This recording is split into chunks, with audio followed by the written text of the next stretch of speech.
long howl cuts through the fog. The signal to attack has been given. The gray shapes surge forward as one, pouring down the slope. The ibex bolts, kicking up a trail of stone dust along the razor-thin line between life and death. There's no room for hesitation here. The only ally the fugitive has is gravity itself, pulling it downward toward safety. The wolves move in long, powerful strides. Their eyes are locked on the target with cold precision. Through jagged crevices, the pack surges forward with ferocious intent. But the gap between hunter and hunted starts to widen. The ibex drops into a near-vertical plunge, bouncing off the rock face as though gravity doesn't apply to it. The wolves scramble and slip, claws scraping uselessly against the steep stone. The fugitive is trying to tear a hole in the predator's formation, and that formation is nothing less than endurance made flesh. The wolves fan out, cutting off escape routes one by one. Claws rasp against dry rock. The ibex answers with impossible leaps across jagged stone spires. Heat, exhaustion. For a fraction of a second, the ibex freezes at the lip of a chasm.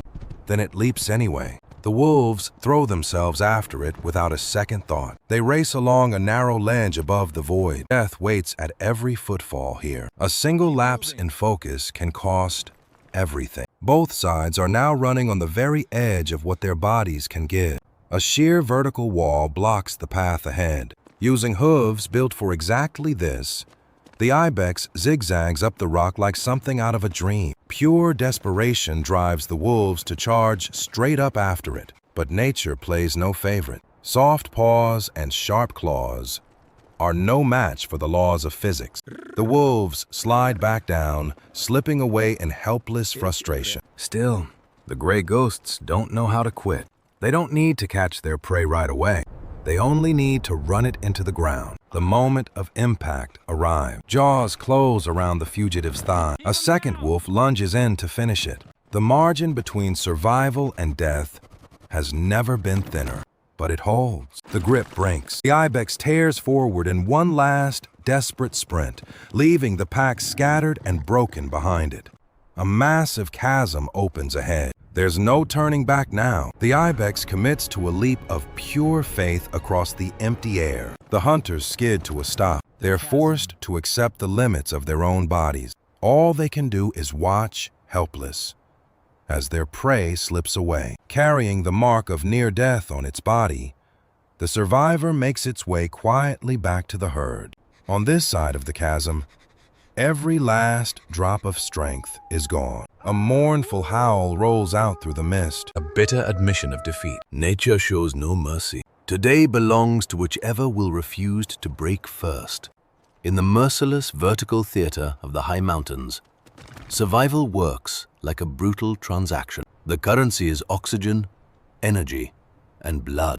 The moment the wolf pack and the lone ibex locked eyes across the fog-covered scree, they entered into an unspoken, deadly agreement. This chase became a test of nerve, forcing both sides into split-second decisions under almost unbearable pressure. Start with the wolf. For apex predators like these, every hunt is a gamble weighed in calories. As the pursuit shifted from open, level ground to near vertical cliffs, the pack faced a brutal fork in the road. Pulling back meant absorbing a massive energy loss, one step closer to starvation. Pushing forward meant entering a vertical world their bodies were never built for. Driven by hunger, they took the gamble. They forced bare paw pads onto rock sharp enough to cut. The cost was steep. Shredded pads, muscles burning with lactic acid, lungs straining against the freezing air. When the chase ultimately failed at the chasm's edge,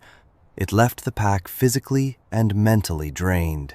They'd spent everything chasing a meal they never got to claim. On the other side of that gap, the ibex was carrying a kind of pressure that's almost impossible for a human to grasp. For the Mountain King, there was no calculation of calories, only a raw, screaming instinct not to be torn apart. The rhythmic scrape of claws, just inches behind its hind legs, pushed it into total hair-trigger alertness. Every zigzag up the sheer rock face, every desperate leap over bottomless drops demanded flawless precision. One small miscalculation meant either a fatal fall or the crushing bite of the pack closing in. Cornered at the edge of the abyss, the ibex was left with one option: the leap of faith. It paid for that survival in torn flesh, bleeding cut, muscles pushed to the breaking point, trauma that won't fade quickly. The scar it carries back to the herd is, in a sense, a receipt for the price of staying alive one more day.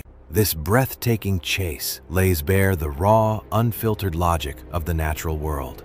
Nature is a strict, indifferent accountant. It has no sympathy for the starving predator howling into the fog, and no pity for the bleeding, terrified prey. It simply sets the stage, enforces the laws of physics without exception, and collects what's owed. Survival was never a guarantee handed out for free. It's a fragile privilege, earned only by those willing to endure real pain for it. And the fact that life keeps finding a way to hold on, even at the very edge, says everything about how stubborn it can be. Sheer will can outmatch both the jaws of death and the relentless pull of gravity. Life goes on not because the mountains show mercy, but because when the price comes due, some spirits simply refuse to pay with surrender.